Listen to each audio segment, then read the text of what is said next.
ዛሬም ድረስ ይህ ታሪክ የብዙዎቻችን ታሪክ ነው። በቀትር ፀሐይ ሰዎች ሁሉ ጥላ ፍለጋ ከቤት በማይወጡበት ሰዓት እርሷ ግን ወደ ውሃ ጉድጓድ በቀትር በነዳዳ ፀሐይ ትገሰግሳለች። ለምን መሰላችሁ? የሰዎችን የንቀት እይታ መሸሽ ስላለባት።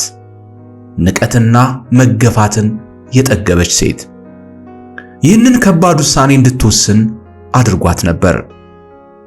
የሰፈሩ ሰዎች ሹክሹክታ፣ የቀድሞ ታሪኳ ያስከተለባት መገለል፣ በኃጢአት ምክንያት ያገኘችው ባለጌ የሚል ቅጽል ስም ከፀሐዩ ሙቀት በላይ ያንገበግባት ያቃጥላታል። ይህች ሴት ሳምራዊት ሴት ነች። ተስፋ የቆረጠች፣ ማንም የማይቀርባት፣ ሕይወት ፊቷን ያዞረችባት ምስኪን ሴት። ነገር ግን እሷ የማታውቀው አንድ ትልቅ ምስጢር ወደ እርሷ እየቀረበ እንደነበር አታውቅም። ያን ዕለት ወደ ጉድጓድ የመጣችው ውሃ ለመቅዳት ብቻ ቢመስልም የሕይወት ውሃ ግን እዚያው ይጠብቃት ነበር። የማያስጠማ፣ ዳግም የማያስጠማ የሕይወት ውሃ። ኢየሱስ ክርስቶስ ሃይማኖታዊና ባህላዊ ቅጥሮችን አፍርሶ ድንበር ጥሶ ውሃ ጠጭኝ ሊላት በዚያ ተገኝቷል። ሰዎች የናቋትን እርሱ ፈለጋት። ሰዎች ያገለሏትን እርሱ አቀረባት። የደበቀችውን ምስጢርና ቁስሏን በፈውስ እጁ ነካው። ጉዴን የነገረኝን እዩልኝ የሚያስብል ድፍረት በልቧ ሞላ። ዛሬም ድረስ ብዙዎቻችን እንደዚህች ምስኪን ሴት ነን። በሰራነው ስህተት፣ በታሪካችን ክፋት ወይም በሰዎች ትችት ምክንያት ራሳችንን ከማህበረሰቡ አግልለን ከእግዚአብሔር ፊት ርቀን ይሆናል። ለኔ ተስፋ የለኝም፣ እግዚአብሔር እኔን አይወደኝም፣ አይፈልገኝም ብለን እናስብ ይሆናል። ግን እውነቱ ይህ ነው። ሰዎች ያገለሉን ቦታ ላይ፣ ሰዎች ትተውን የሄዱበት ስፍራ ላይ እግዚአብሔር ሊያገኘን ይፈልጋል። የተወደዳችሁ፣ ዛሬ በዚህ ቪዲዮ የሳምራዊቷ ሴት ታሪክ የኔና የናንተ ታሪክ እንዴት እንደሆነ፣ ኢየሱስ ከኃጢአት መገለል አውጥቶ እንዴት አዲስ ሕይወት እንደሰጠን በጥልቀት ልንመለከት ነው። ውድ ተከታታዮቻችን፣ ይህንን አስደናቂ ሕይወት ለዋጭ ታሪክ አብራችሁን እስከ መጨረሻው እየተከታተላችሁ እንድትቆዩ እንጋብዛለን። ምክንያቱም ዛሬ ያላችሁበት የቀትር ፀሐይ የሚያበቃበት ቀን ይሆናል ብለን ስለምናምን።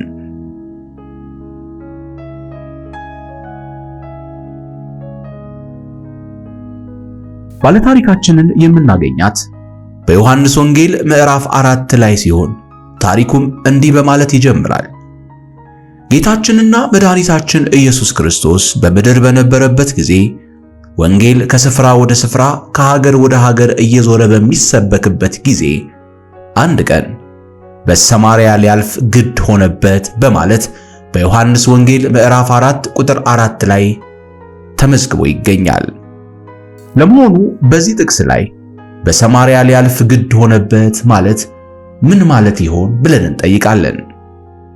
ይህ ጥቅስ ከመንፈሳዊና ከታሪካዊ ይዘቱ ባሻገር ትልቅ ምስጢራዊ ትርጉም አለው። በዚህ ጥቅስ መሰረት የሚከተሉትን ቁልፎች እንፈታለን። የመጀመሪያው መልክዓ ምድራዊ አቀማመጥ ነው። በወቅቱ ከይሁዳ ወይም በደቡብ ገሊላ በሰሜን ለመሄድ በሰማርያ መካከል የምትገኝ አጭር መንገድ ነበረች።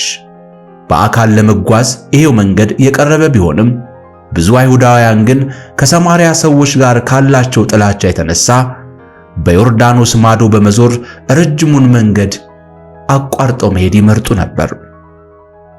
ሁለተኛ፣ ግድ ሆነ የሚለው ቃል ትርጉም እንመልከት። ግድ ሆነበት የሚለው ቃል ሁለት መሰረታዊ መልእክቶችን ይዟል። የመጀመሪያው መለኮታዊ ዓላማ ነው። ኢየሱስ ወደ ሰማርያ የሚሄደው መንገዱ አቋራጭ ስለሆነ ብቻ ሳይሆን እዛ ሊያገኛት የነበረችው አንዲት ሴት ወይም ሳምራዊቷ ሴት ስላለች ነው።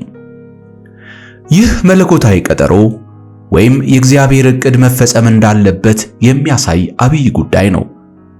ሌላኛው የባህል ግድግዳንና ድንበርን መስበር ነው። አይሁድና ሳምራውያን በፍጹም አይገናኙም ነበር። ኢየሱስ ግን ይህንን የዘር ሃይማኖት ልዩነትን ጥሶ ለማፍረስና ወንጌል ለሁሉም መሆኑን ለማሳየት በዛ በኩል ማለፍ ግድ እንደሆነበት መጽሐፍ ቅዱስ ይነግረናል። ሦስተኛው የመንፈሳዊ አገልግሎት አርአያነት ነው። የመንፈሳዊ አገልግሎት አርአያነቱም አገልግሎት ሰዎችን ፈልጎ መሄድ እንደሚጠይቅ ያስተምረናል። ኢየሱስ ድካም ሳይገብረው የሰዎችን ጥላቻ ወቀሳ ሳይፈራ የጠፋችውን አንዲት ነፍስ ለማዳን በሰማርያ በኩል ለማለፍ ወሰነ። በአጭሩ የዮሐንስ ወንጌል ምዕራፍ 4 ቁጥር 4 የእግዚአብሔር ፍቅር የሰውን ልጅ ድንበርና ጥላቻ አልፎ እንደሚሄድ የሚያሳይ ቁልፍ ሐሳብ ነው። በቁጥር 5 ላይም ስለዚህ የያዕቆብ ልጅ ለዮሴፍ በሰጠው ስፍራ አጠገብ ወደምትገኘው ሲካር ወደምትባል ሰማርያ ከተማ መጣ ይለናል። በዛም የያዕቆብ ጉድጓድ ነበር። ኢየሱስ መንገድ ከመሄድ ደክሞት በዚያ ጉድጓድ አጠገብ ተቀመጠ። ጊዜውም 6 ሰዓት ያህል ነበር። ከሰማርያ አንዲት ሴት ውሃ ልትቀዳ መጣች። ኢየሱስም ውሃ ጠጪኝ አላት። ይህ የጌታችን የኢየሱስ ክርስቶስ የውሃ ጠጪኝ ጥያቄ አንድ ተራ የመጠማት ጥያቄ አይደለም። ከዚያ ይልቅ ጥልቅ የሆነ መንፈሳዊ ይዘትን ይዟል። የመጀመሪያው የትህትናና የፍቅር አቀራረብ ነው። ኢየሱስ ሁሉን መፍጠር የሚችል አምላክ ሆኖ ሳለ ራሱን ዝቅ አድርጎ ለሳምራዊቷ ሴት እርዳታ የሚመስል ጥያቄ አቀረበላት። እባክሽ የሚመስል ድምፅ ያለው ይመስላል። ይህ አቀራረብ ሴቲቱ የመከላከል ስሜቷን እንድታስወግድና ከእርሱ ጋር የንግግር ድልድይ እንድትፈጥር ረድቷታል። ሰውን ለማዳን እርዳታን በመጠየቅ መቅረብ ትልቅ ትህትና እንደሆነ ያሳያል። ሁለተኛው ማህበራዊ አጥርን መናድ ነው። በወቅቱ የነበረው ግንኙነት በአይሁድና በሳምራውያን መካከል የጥል ግድግዳ ነበር። አይሁዳውያን የሳምራውያንን ዕቃ አይነኩም፣ አብረውም አይበሉም፣ አብረውም አይጠጡም። ኢየሱስ ግን ከእርሷ እጅ ውሃ ለመጠጣት በመጠየቅ ይህንን የዘመናት የዘረኝነትና የጥል ግድግዳ በአንድ ጥያቄ ሲያፈርሰው እንመለከታለን። ሦስተኛ ለትልቅ ስጦታ መግቢያ በር እየከፈተ ነበር። ኢየሱስ ይህን ጥያቄ ያቀረበው የሴቲቱን ትኩረት ለመሳብ ነው። እርሷ የሥጋ ጥማቷን ለማርካት ወደ ጉድጓድ እንደመጣች ያውቃል። እርሱ ግን ውሃ በመጠየቅ ጀመረ። ወደማይቀረው የሕይወት ውሃ ወይም ወደ መንፈስ ቅዱስ ሊመራት ፈልጓል። እርሱ ውሃ ለመጠጣት ጠየቀ። ዓላማው ግን እርሷን የዘላለም ውሃ ለማጠጣት ነበረ፣ የዘላለም ሕይወት። አራተኛ እውነተኛ ሰብአዊነትም ነው። ኢየሱስ ፍጹም ሰው እንደመሆኑ መጠን በዛ በቀትር በዚያ በፀሐይ በእርግጥም ደክሞትና እጅግም ጠምቶት ነበር። ይህ የሚያሳየው አምላክ የሰውን ልጅ ድካም፣ ረሃብና ጥማት እንደሚረዳ እንዲሁም ከኛ ጋር እንደሚሰቃይ ያመለክታል።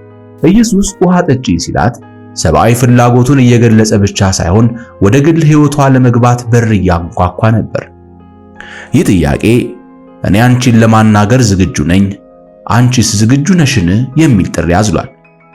ደቀ መዛሙርቱም ምግብ ሊገዙ ወደ ከተማ ሄደው ነበርና ስለዚህ ሳምራዊቱ አንተ የአይሁድ ሰው ስትሆን ሳምራዊ ሴት ከመሆን ከኔ መጠጥ እንዴት ትለምናለህ? አለችው። አይሁድ ከሳምራውያን ጋር አይተባበሩም ነበርና።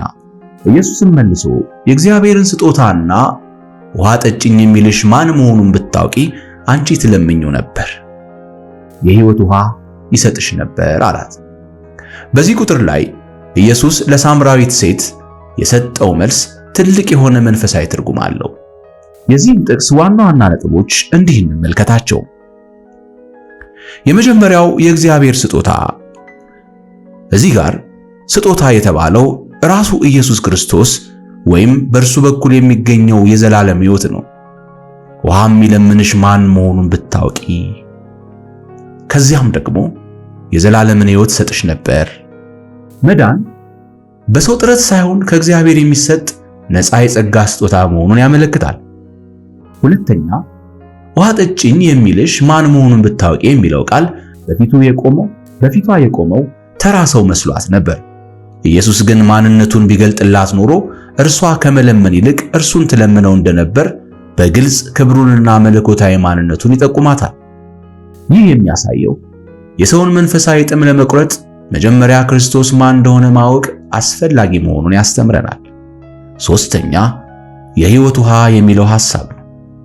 የሕይወት ውሃ ወይም ደግሞ በእንግሊዘኛው water የሚለው ቃል በወቅቱ ለነበረው ሰው የሚንቀሳቀስ ወይም የሚፈልቅ የምንጭ ውሃን ያመለክታል። መንፈሳዊ ትርጉሙ ግን የሚያመለክተው ስለ መንፈስ ቅዱስ ነው። በሰው ልብ ውስጥ የሚሞላውንና የማይነጥፈውን መለኮታዊ እርካታ ያሳያል። ሌላኛው የማይጠፋ እርካታ ነው። የዚህ ዓለም ውሃ ወይም ቁሳዊ ነገር ደጋግመን ያስጠማናል። ኢየሱስ የሚሰጠው ግን የሰውን ጥም፣ የነፍስንም ጥም ለዘላለም ያረካል። አራተኛው የታሪኩ ፍሬ ነገር።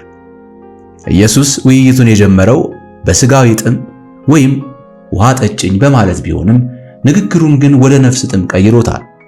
ሴቲቱ የፈለገችው ከጉድጓዱ የሚቀዳ ውሃ ሲሆን ኢየሱስ ግን ሊሰጣት የፈለገው በውስጧ የሚፈልቅና ወደ ዘላለም ሕይወት የሚመራ የጸጋ ምንጭ ነበር።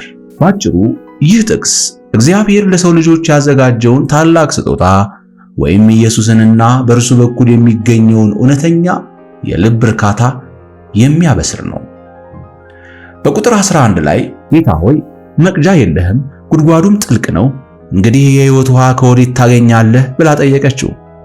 የሴቲቱ ይህ ጥያቄ የሚያስተምረን ነገር አንደኛ የሰው ልጅ ውስን እይታን ነው። ሴቲቱ ኢየሱስን ስለ ሕይወቷ ሲናገር የሰማችው በስጋዊ አእምሮዋ ነበር። ለእርሷ ውሃ ለማግኘት የግድ መቅጃ ወይም ባልዲና ጥልቅ ጉድጓድ ያስፈልጋሉ። እኛ ብዙ ጊዜ ስለ መንፈሳዊ በረከት ሲነገርን እኛ በቁሳዊ መመዘኛዎች ብቻ እንዴት ሊሆን ይችላል፣ መሳሪያ የለም፣ መንገዱ ሩቅ ነው ብለን የምንጨነቅበትን ሁኔታ ያሳያል። ሁለተኛ መቅጃ የለህም የሚለው ሐሳብ ነው። ይህ አባባል የሴቲቱን ግራ መጋባት ያሳያል። ኢየሱስ እንደ ተራ መንገደኛ ስላየችው ምንም እንኳ ትልቅ ተስፋ ቢሰጣትም በተግባር ግን ሊያደርግ የሚችል አይመስላትም ነበር። ይህ የሚያስተምረን የእግዚአብሔር ሥራ በሰው መሳሪያ ወይም ጥረት ላይ እንደማይደገፍ ነው። ሶስተኛ ጉድጓዱ ጥልቅ ነው የሚለው ሐሳብ ነው። የያዕቆብ ጉድጓድ በወቅቱ በጣም ጥልቅ እንደነበር ይታወቃል። ሴቲቱ ይህን ጥልቅ ጉድጓድ ያለ መቅጃ እንዴት ልትደርስበት ትችላለህ ስትል መጠየቋ እግዚአብሔር የሚያደርገውን ተአምር በሰውኛ አመክንዮ ለመረዳት መሞከሯን ያሳያል። ለእርሷ የውሃ ምንጭ ከታች ወይም ከመሬት ነው። ለኢየሱስ ግን የውሃ ምንጭ ከላይ ወይም ከሰማይ ነው። አራተኛ በቁሳዊና በመንፈሳዊ መካከል ያለውን መገፋት ማየት እንችላለን። በዚህ ሐሳብ ውስጥ ጥልቁ ትምህርት የንግግር አለመግባባትን ነው። ኢየሱስ ስለ ጸጋ፣ ስለ መንፈስ ቅዱስና ስለ ዘላለማዊ ሕይወት እያወራ ነው። ሴቲቱ ግን ስለ ፈሳሽ ውሃ፣ ስለ ድካምና ስለ ጉድጓድ እያሰበች ነበር። የሰው ልጅ ድካምና መንፈሳዊ ነገሮች በስጋዊ መነጽር መመልከት ዝንባሌን ያሳያል። ሴቲቱ ከወዴት ታገኛለህ ብላ የጠየቀችው ጥያቄ በኋላ ላይ ኢየሱስ ማንነቱን ሲገልጥላት የሕይወት ውሃ ምንጭ ራሱ በፊቴ ቆሟል ወደሚል እምነት እንድትመጣ በር ከፋች ሆኖላታል። በቁጥር 12 ላይ አንተ ይህንን ጉድጓድ ከሰጠን ከአባታችን ከያዕቆብ በእውኑ ትበልጣለህን? ራሱ ልጆቹም ከብቶቹም ከዚህ ጠጥተዋል አለች። ሳምራዊቱ ያቀረበችው ጥያቄ ለኢየሱስ ማንነት የሰጠችውን ግምትና የያዕቆብን ታሪክ ለሳምራውያን ያለውን ትርጉም በግልጽ ያሳያል። አንተ ይህንን ጉድጓድ ከሰጠን ከአባታችን ከያዕቆብ ትበልጣለህን? እርሱ ራሱ ልጆቹም ከብቶቹም ከዚህ ጠጥተዋል። የዚህን ጥቅስ ዋና ዋና ሐሳቦች ስንመለከት የመጀመሪያው ከአባታችን ከያዕቆብ ትበልጣለህ የሚለው ነው። ሴቲቱ ለኢየሱስ ያቀረበችው ይህ ጥያቄ በወቅቱ ትልቅ ትርጉም ነበረው። ያዕቆብ ወይም በእስራኤል በብሉይ ኪዳን ውስጥ ትልቅ ስም ያለውና ለሕዝቡ መሠረት የሆነ አባት ነው። እርሷም ከዚህ ከታላቁ አባታችን የሚበልጥ ምን ልታደርግ ትችላለህ በማለት በጥርጣሬ በመገረም ጠየቀች። የሚገርመው እውነታ አዎ ኢየሱስ ከያዕቆብ ይበልጣል። ያዕቆብ ጉድጓዱን የቆፈረ አገልጋይ ሲሆን ኢየሱስ ግን የውሃው ፈጣሪና የሕይወት ጌታ ነው። ሁለተኛ የሳምራውያን ማንነትና ኩራትን እንመልከት። ሳምራውያን ራሳቸው ከያዕቆብ ዘር በማያያዝ ትልቅ ኩራት ነበራቸው።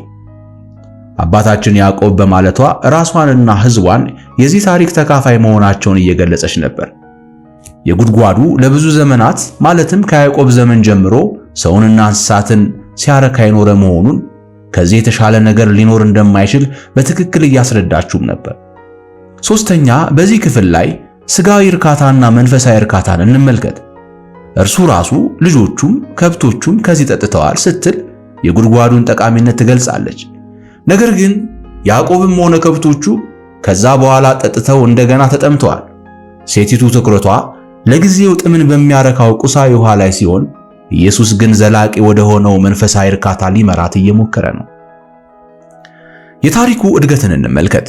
ማለትም በኢየሱስና በእሷ መካከል ያለው ንግግር ታሪኩ እየሰፋና እያደገ እንዲመጣ አድርጎታል።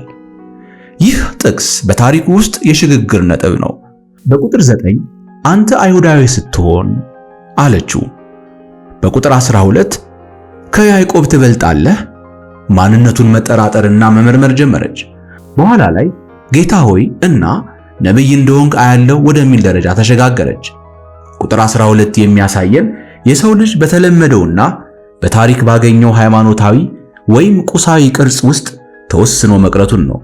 ሴቲቱ ያዕቆብን እንደ መጨረሻ ታላቅ ሰው ብታስብም በፊቷ የቆመው ግን ያዕቆብ ራሱ የእግዚአብሔር መልአክ ሲወጡና ሲወርዱበት ያየው በዘፍጥረት ምዕራፍ 28 ቁጥር 12 የሰማይ ደጅ የሆነው ክርስቶስ መሆኑን ገና አልተረዳችም ነበር።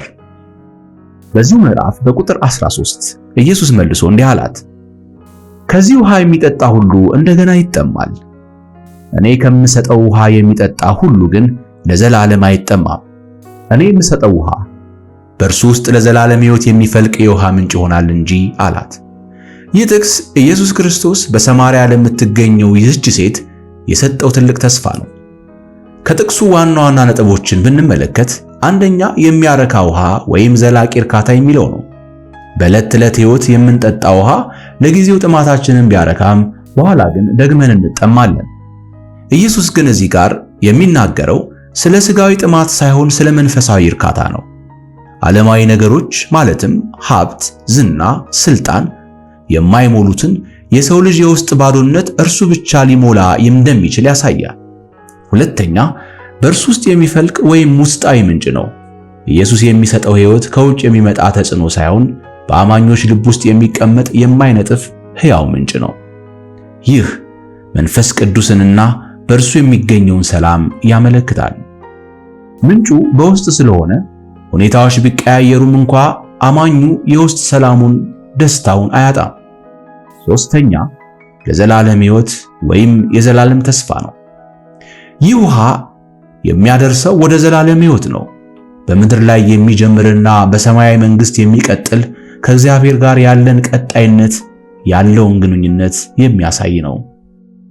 በቁጥር 15 ላይ ይህች ሴት ጌታ ሆይ እንዳልጠማ ውሃ ልቀዳ ወደዚህ እንዳልመጣ ይህንን ውሃ ስጠኝ አለችው።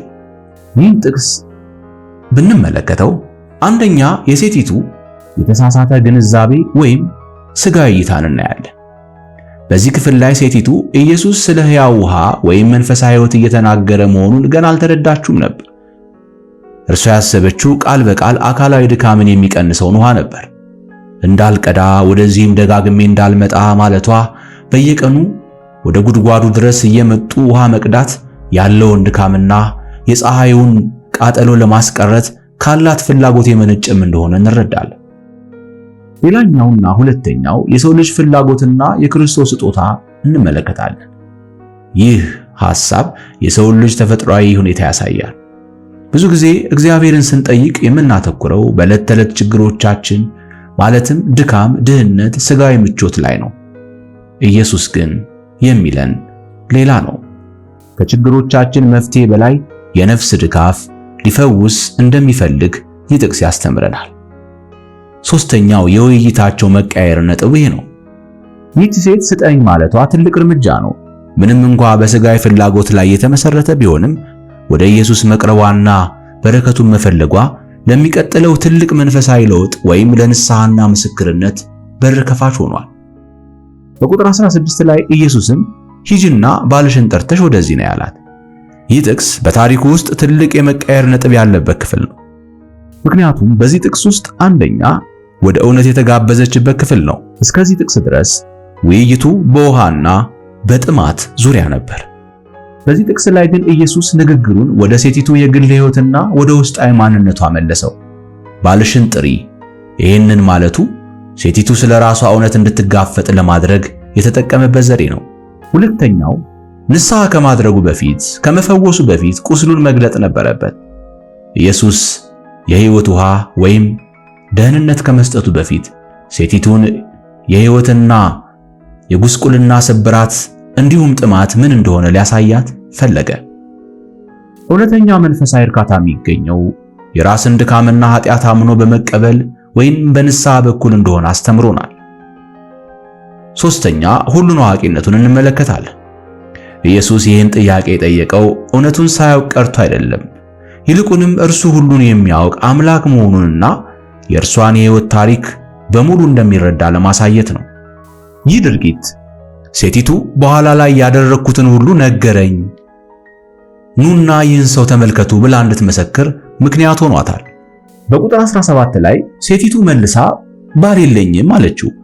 ኢየሱስም አላት ባል የለኝም በማለትሽ መልካም ተናገርሽ። አሁን ኢየሱስ ክርስቶስና ሳምራዊቷ ሴት በመካከላቸው ያለው ትልቅ ውይይት ወሳኝ ክፍል ላይ መድረሱን እንመለከታለን። ሴቲቱ መልሳ ባል የለኝም አለችው ይለናል። ለዚህ ጥቅስ የሚከተሉትን ዋና ትምህርቶች እንመልከት። አንደኛው የእውነትና የቅንነት አስፈላጊነት ነው። ሴቲቱ ባል የለኝም ስትል የተናገረችው በከፊል እውነት ቢሆንም በወቅቱ በሕግ የታወቀ ባል አልነበራትም። ኢየሱስ ግን የሕይወቷን ሙሉ ታሪክ ያውቅ ነበር። እርሱም መልካም ተናገርሽ በማለት ያደነቃት መደበቅ የማትችለውን ነገር ሳታወሳስብ እውነቱን በመናገሯ ነው። ይህ የሚያሳየው ወደ እግዚአብሔር ለመቅረብ የመጀመሪያው እርምጃ ማንነትን ሳይደብቁ በእውነት መቅረብ መሆኑን እንማርበታለን። ሁለተኛ የኢየሱስ ክርስቶስ ሁሉን አዋቂነት ነው። ኢየሱስ ቀጥሎ ባለው በዚህ ምዕራፍ በቁጥር 18 ላይ 5 ባሎች እንደነበሯትና አሁን አብሯት ያለው ባሏ እንዳልሆነ ይነግራታል። ይህ የሚያሳየው ኢየሱስ የሰውን ልብ ምስጢርና ያለፈ ታሪክ ጠንቅቆ የሚያውቅ አምላክ መሆኑን ነው። እርሷ ገና ሳትነግረው ምስጢሯን ማወቁ እርሱ ተራ ሰው ሳይሆን ነቢይ ወይም መሲህ መሆኑን እንድትረዳ በር ከፍቶላታል። ሶስተኛው ጌታችን ኢየሱስ ክርስቶስ ከኩነኔ ይልቅ ለለውጥ ጋበዛት። ኢየሱስ የሴቲቱን ድካም ወይም ደካማ ጎን ውስብስብ የትዳር ሕይወት ያወጣው ሊያሳፍራት ወይም ሊፈርጅ አይደለም። ይልቁንም ያለችበትን መንፈሳዊ ጥም ወይም እውነተኛ እርካታ ማጣት እንድትረዳ አደረጋት። ሌላኛው ከምድራዊ ውሃው ከጊዜያዊ መፍትሄ ይልቅ የሕይወት ውሃ እንደሚሰጠው ወደ እርሱ እንድትመለስ ለማድረግ ነበር።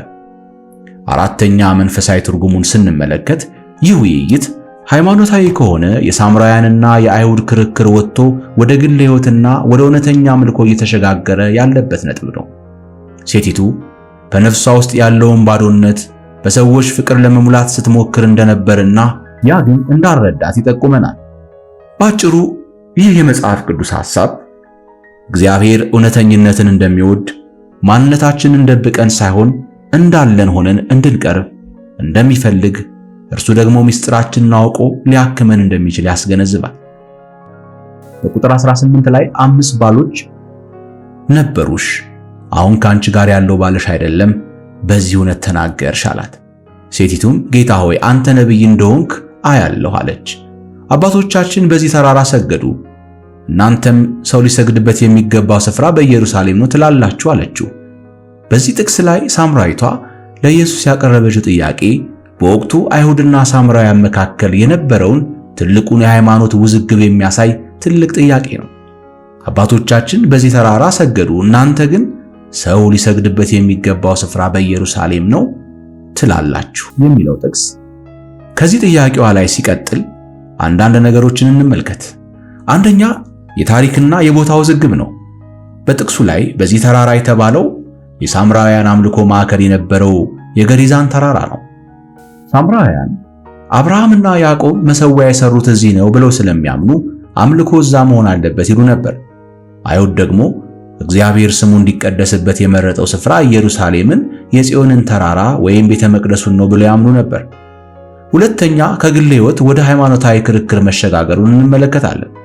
ኢየሱስ ስለ ግል ሕይወቷና ስለ ሚስጥሯ በነገራት ጊዜ ሴቲቱ ውይይቱን ወደ ሃይማኖታዊ ክርክር አስቀየረችው።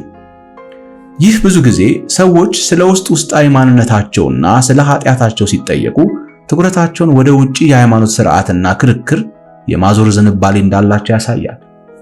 ይሁን እንጂ ይሄ ጥያቄ ለዘመናት መልስ ያልተገኘለት ጥልቅ ጥያቄ ነው። ሶስተኛ፣ የውጫዊ አምልኮ ገደብን እንመለከታለን። ሴቲቱ ያተኮረችው የት ይሰገድ የሚለውን የቦታ ጥያቄ ነበር። ይህ የሚያሳየው በወቅቱ የነበረው አምልኮ በቦታና በሥርዓት የተገደበ እንደነበር ነው። አራተኛው የታላቁ ትምህርት መነሻ መሆኑ ነው። ይህ የሴቲቱ ጥያቄ ኢየሱስ ቀጥሎ ላለው ታላቅ እውነት መግቢያ ሆኖታል።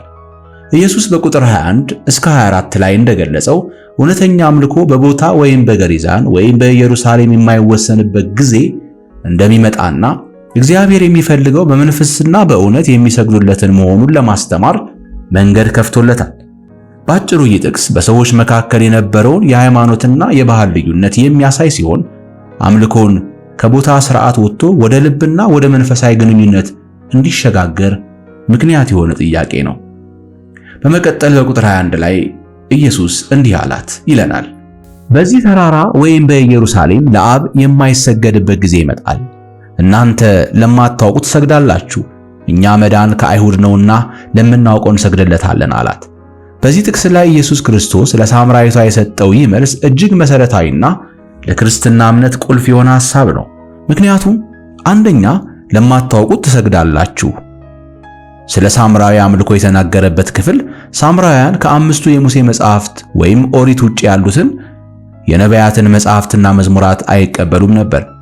በዚህ ምክንያት እግዚአብሔር ለሕዝቡ የገለጠውን ሙሉ እውነት አያውቁም ነበር። አምልኳቸው የተሟላ መረጃ ላይ ያልተመሰረተ በመሆኑ ኢየሱስ ለማታውቁት ትሰግዳላችሁ አላቸው።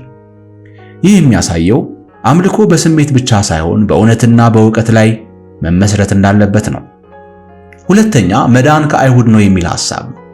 ይህ አገላለጽ አይሁድ እንደ ሕዝብ ከሌላው ይበልጣሉ ማለት ሳይሆን እግዚአብሔር ለዓለም ያዘጋጀው የማዳን ዕቅድ የተላለፈበት መስመር የሚያሳይ ነው። ማለትም የተስፋው ቃል መሲህ ወይም አዳኙ ከአይሁድ ወገን ወይም ከዳዊት ዘር እንደሚመጣ በነቢያት ተተንብዮ ነበር። እንዲሁም መጽሐፍ ቅዱስ የእግዚአብሔር ቃልና ሕግ የተሰጠው በአይሁድ በኩል ነው። ሌላኛው መሲህ ራሱ ኢየሱስ ክርስቶስ በሥጋ የመጣው ከይሁዳ ወገን መሆኑን መዳን ከአይሁድ ነው ተባለ። ሶስተኛ፣ ለምናውቀው እንሰግዳለን የሚል ሐሳብ ነው። ኢየሱስ እኛ ሲል በሱ ውስጥ ያሉትንና የእግዚአብሔርን እውነት የተረዱትን ወገኖቹን ማለቱ ነው። ኢየሱስ እግዚአብሔር በታሪክ ውስጥ ራሱን የገለጠበት መንገድ ወይም በነቢያትና በክህነት ሥርዓት ስለሚያውቁ አምልኳቸው በመረጃና በቃል ኪዳን ላይ የተመሰረተ መሆኑንም ያስተምራል። አራተኛ፣ የመንፈሳዊ ሚዛን አስፈላጊነት ነው። የጥቅስ አምልኮ ሁለት ነገሮች ሊኖሩት እንደሚገባ ይህ ጥቅስ አምልኮ ሁለት ነገሮች ሊኖሩት እንደሚገባ ይጠቁማል። የመጀመሪያው እውነት ነው። በእውነት የምናመልከው ማንን እንደሆነ ማወቅ አለብን። ሌላኛው ግንኙነት ነው። አምልኮ በባህል ወይም በቦታ ብቻ ላይ ሳይሆን ከእግዚአብሔር ጋር ባለው እውነተኛ ግንኙነት ላይ መሆን አለበት። በመንፈስ ኢየሱስ ይህን የተናገረው የሳምራውያንን አምልኮ ዝቅ ለማድረግ ሳይሆን እውነተኛ አምልኮ በእግዚአብሔር ቃልና በመገለጥ እውነት ላይ መመስረት እንዳለበት ለማሳየት ነው። መዳን ከአይሁድ ወገን በሆነው በክርስቶስ በኩል ለዓለም ሁሉ መዘጋጀቱንም ያበስራል። በቁጥር 23 ላይ ነገር ግን በእውነት የሚሰግዱ ለአብ በመንፈስና በእውነት የሚሰግዱበት ጊዜ ይመጣል፣ አሁንም ሆኗል። አብ ሊሰግዱለት እንደነዚህ ያሉትን ይሻልና በማለት ይናገራል። እግዚአብሔር መንፈስ ነው። የሚሰግዱለትን በመንፈስና በእውነት ሊሰግዱለት ያስፈልጋቸዋል። ሴቲቱ ክርስቶስ የሚባል መሲህ እንደሚመጣ አውቃለሁ፣ እርሱ ሲመጣ ሁሉን ይነግረናል አለችው። ኢየሱስም የምናገርሽ እኔ እርሱ ነኝ አላት። በዚያን ጊዜ ደቀ መዛሙርቱ መጡና ከሴት ጋር በመነጋገሩ ተደነቁ። ነገር ግን ምን ትፈልጊያለሽ ወይም ለምን ትናገራታለህ ያለ ማንም አልነበረም። ሴቲቱም እንስራዋን ትታ ወደ ከተማ እየሮጠች ሄደች። ለሰዎችም ያደረግኩትን ሁሉ የነገረኝን ሰው ኑና እዩ ተመልከቱት አለች። ከከተማም ብዙዎች ወደ እርሱ ይመጡ ነበር። ይህም ሲሆን ሳለ ደቀ መዛሙርቱ መምህር ሆይ ብላ ብለው ጠየቁ። እርሱ ግን አላቸው፣ እናንተ የማታውቁት የምበላው መብል ለኔ አለኝ። ስለዚህ ደቀ መዛሙርቱ የሚበላው አንዳች ሰው አምጥቶለት ይሆን ተባባሉ። ኢየሱስ እንዲህ አላቸው፣ የኔስ መብል የላከኝን ፈቃድ አደርግ ዘንድ ሥራውንም እፈጽም ዘንድ ነው በማለት መለሰላቸው። ኢየሱስ ለደቀ መዛሙርቱ የሰጠው መልስ የእርሱን ምድራዊ አገልግሎትና ዓላማ በአጭር ቃል የሚገልጽ ነበር። ማለትም አንደኛ ከሥጋዊ ፍላጎት በላይ የሆነን ዓላማ ደቀ መዛሙርቱ ለኢየሱስ የሚበላ ምግብ አምጥተውለት መምህር ሆይ ብላ ባሉበት ጊዜ በቁጥር 31 ላይ እርሱ ግን ከሥጋዊ ምግብ በላይ የሚያረካው ሌላ ነገር እንዳለ ነገራቸው። ይህ የእግዚአብሔር ፈቃድ መፈጸም ነው። መብል ለሰው ልጅ ሕልውና ጥንካሬ አስፈላጊ እንደሆነ ሁሉ ለኢየሱስ የአባቱን ፈቃድ መፈጸም የሕይወቱና የውስጥ እርካታው እንደነበርም ያስተምረናል። ሁለተኛ የላከኝን ፈቃድ አደርግ ዘንድ የሚለው ሐሳብ ነው። ኢየሱስ በራሱ ፈቃድ ሳይሆን በአብ ትእዛዝ እንደመጣና ትኩረቱም ሁሉ ያንን ትእዛዝ በመፈጸም ላይ እንደሆነ ያሳየናል። እግዚአብሔር አብ የላከው ዓላማ ደግሞ የጠፉትን መፈለግና ማዳን ነው። ይህም በዚህ ሰዓት ከሳምራዊቷ ሴት ጋር ባደረገው ውይይት ታይቷል። ሦስተኛው ሥራውን ፈጽም ዘንድ የሚለው ነው። ኢየሱስ ሥራውን መጀመር ብቻ ሳይሆን መፈጸም ወይም መጨረስ ላይ ትልቅ ትኩረት ይሰጣል። ይህ ንግግሩ በመስቀል ላይ ሆኖ ተፈጸመ በማለት በዮሐንስ ወንጌል ምዕራፍ 19 ቁጥር 30 ላይ እስካለበት ጊዜ ድረስ ያለውን ታማኝነት ያሳያል። የመጀመሪያውን የማዳን ሥራ ሳያቋርጥ እስከ መጨረሻው እንደሚፈጽም ያረጋግጣል። አራተኛ አምሳያነት ነው። ይህ ጥቅስ ለኛ ለክርስቲያኖች ትልቅ ትምህርት አለው። እርሱም እውነተኛ እርካታ የሚገኘው ምድራዊ ፍላጎትን በማሟላት ብቻ ሳይሆን እግዚአብሔር የሰጠንን ጥሪና ሥራ በመስራት መሆኑን ነው። እንዲሁም ሕይወታችንን በምናብና በቁሳቁስ ላይ ብቻ ሳይሆን በቃሉና በፍቃዱ ላይ መመስረት እንዳለብን ያስተምረናል። ለኢየሱስ ክርስቶስ ነፍሳትን ማዳን፣ የአባቱን ፈቃድ መፈጸም ከሥጋዊ ምግብ በላይ እርካታን የሚሰጠው የሕይወቱ መሠረት ነው። እርሱ በመብልና በመጠጥ ሳይሆን በሰዎች መለወጥና በእግዚአብሔር ሥራ መሳካት ያተኩር ነበር። ቁጥር 35 እናንተ ገና 4 ወር ቀርቷል፣ መከርም ይመጣል ትሉ የለምን? እነሆላችሁ፣ ዓይናችሁን አንሱ፣ አዝመራውንም አሁን እንደነጣ እርሻውን ተመልከቱ። የሚያጭድ ደሞዝን ይቀበላል፣ የሚዘራና የሚያጭድም አብረው ደስ እንዲላቸው ለዘላለም ሕይወት ፍሬን ይሰበስባሉ። አንዱ ይዘራል፣ አንዱ ያጭዳል የሚለው ቃል በዚህ ሆኗል፣ በዚህ እውነት ሆኗልና እኔም እናንተ ያልደከማችሁበትን ታጭዱ ዘንድ ሰደድኳችሁ። ሌሎች ደከሙ፣ እናንተም በድካማችሁ ገባችሁ በማለት የወንጌልን ባላደራነትና ቅብብሎሽ ጌታችን ኢየሱስ ክርስቶስ በዚህ ቦታ ላይ ይናገራል። በቁጥር 39 ሴቲቱም ያደረኩትን ሁሉ ነገረኝ ብላ ስለመሰከረችው ስለዚያ ቃል ከዚያ ከተማ የሰማርያ ሰዎች ብዙ አመኑበት። በዚህ ክፍል ላይ የሳምራዊቷ ሴት የሕይወት ለውጥ እጅግ የሚያስገርም ነበር። ጌታችን ኢየሱስ ክርስቶስ ሕይወትን ከቀየረ በኋላ በቅጽበት የከተማውን ሕዝብ ሁሉ ወደ ጌታ መርታ ስታመጣ እንመለከታለን። የሰማርያ ሰዎችም ወደ እርሱ በመጡ ጊዜ በእርሱ ዘንድ እንዲኖር ለመኑት። በዚያም 2 ቀን ያህል ኖረ። ስለ ቃሎቹ ከፊተኞች ይልቅ ብዙዎች ሰዎች በእርሱ አመኑ። ሴቲቱንም አሁን የምናምነው ስለ ቃልሽ አይደለም፣ እኛ ራሳችን ሰምተን እርሱ በእውነት ክርስቶስ የዓለም መድኃኒት እንደሆነ እናውቃለን ይሏት ነበር።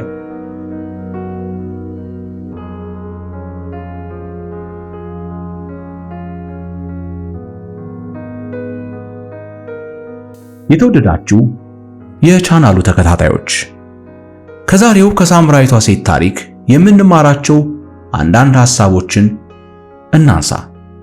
አንደኛ እውነተኛ ማንነትና የውስጥ ጥማትን ነው። ሳምራዊቷ ሴት ውሃ ለመቅዳት ወደ ጉድጓዱ የመጣችው በቀትር በፀሐይ ነበር። ይህም ከሰዎች መገለሏና የነበረባትን የሕይወት ስብራት የሚያሳይ ነው። ብዙዎቻችን የውስጥ ባዶነታችን በጊዜያዊ ነገሮች ማለትም በገንዘብና በዝና ወይም በሰው ግንኙነት ለመሙላት እንሞክራለን። ነገር ግን እውነተኛውን እርካታ የሚሰጠው የነፍስ ወይም የሕይወት ውሃ ብቻ መሆኑን ያስተምረናል። ሁለተኛ ከጭፍን ጥላቻ መውጣት እንዳለብን እንማራለን። በዛ ዘመን አይሁድና ሳምራውያን አይገናኙም ነበር። ኢየሱስ ግን የዘር ሃይማኖትና የጾታ ገደቦችን ሰብሮ አነጋገራት። በዚህ በተከፋፈለ ዓለም ውስጥ ሰዎችን በዘራቸው ወይም ባለፈ ታሪካቸው ከመመደብ ይልቅ እንደ ሰውነታቸው በፍቅርና በአክብሮት መቅረብ እንዳለብን ጥልቅ ትምህርት ይሰጠናል። ሶስተኛ እውነተኛ ንስሐና ለውጥ ነው። ኢየሱስ የሴቲቱን ድብቅ ታሪክ ሲነግራት እርሷ አልሸሸገችውም ወይም አልካደችም። ይልቁንም እውነቱን ተቀብላ በለውጥ ተዘጋጀች። እውነተኛ ለውጥ የሚጀምረው ራስን ከመደበቅ ወጥቶ እውነትን ፊት ለፊት በመጋፈጥ ነው። ድካማችንን ለእግዚአብሔር ስናቀርብ እሱ ታሪካችንን የመቀየር ኃይል አለው። አራተኛ የተለወጠ ሕይወት ምስክርነት ነው። ይህች ሴት ለውጥ ካገኘች በኋላ ማድጓን ጥላ ወደ ከተማዋ በመሄድ ለሌሎች መናገር ጀመረች። መልካም ለውጥ ለራስ ብቻ የሚታቀፉት አይደለም። እኛ ካገኘነው ሰላምና ደስታ እኛ ያገኘነውን ሰላም እንዲሁም ደስታ ለሌሎች ማካፈል አለብን። የሕይወታችን ዓላማ ይህን ማድረግ መሆኑንም መግለጥ አለብን። የሳምራዊቷ ሴት ታሪክ የማንኛችንም ታሪክ ሊሆን ይችላል። ሁላችንም በሕይወታችን የምንደብቀው ባዶ እንስራ፣ የምንሸሸው የቀትር ፀሐይና የምንጠማው የነፍስ እርካታ አለን። ይህ ታሪክ የሚነግረን ትልቅ እውነት ግን ይሄ ነው። ያለፈ ታሪካችሁ የነገ ማንነታችሁን አይወስነውም። ውድቀታችሁ ለታላቅ ምስክርነት መነሻ ሊሆን ይችላል። ዛሬ ካላችሁበት ጥላቻ በአዲስ ተስፋና እውነት ለመኖር አትፍሩ። ምክንያቱም እውነተኛ ለውጥ የሚጀምረው በታሪካችን ስብራት ውስጥ አልፎ የሚመጣውን የሕይወት ውሃ ስንቀበል ብቻ ነው። ከዛሬ መጽሐፍ ቅዱስ ታሪካችን ማለትም ከሳምራዊቷ ሴት ሕይወት የተማራችሁትን በኮሜንት ላይ አሳውቁን። ለምትወዷቸው ይጠቀሙበት ዘንድ ሐሳባችሁን አካፍሉ። በሚቀጥለው በሌላ ታሪክ እንዲሁም የጸሎት ሐሳቦች እስክንገናኝ ድረስ በያላችሁበት የዓለም ዳርቻ ሁሉ የእግዚአብሔር ምሕረትና ጥበቃ አይለያችሁ፣ ጸጋ ይብዛላችሁ።